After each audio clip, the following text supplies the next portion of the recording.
كنت مدعو على الإفطار إذا وجدت بيتي في الدمار. وعادت أمي من الطابور بخبز وقلب مكسور.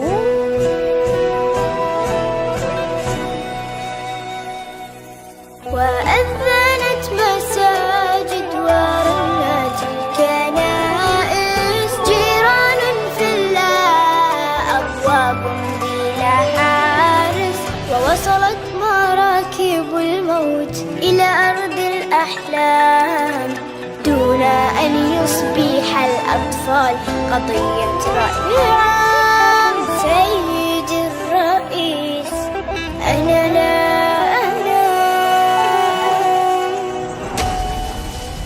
كلما أغمضت عيني أسمع انفجار. ويشتعل سريري دخانا ونار. ويخرج الخوف من باب الدولاب.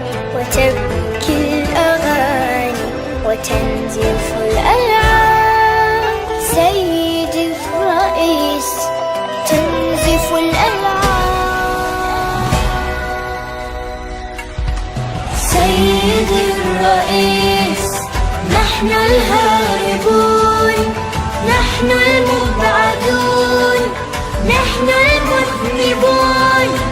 نحن المتهمون بالعبادة. بالعبادة المحكومون شنقا بالإبادة. الذين قطعت ألسنتنا لأنها نطقت بالشهادة. بالشهادة. سيدي الرئيس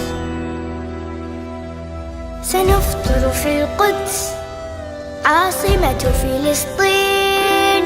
يكتب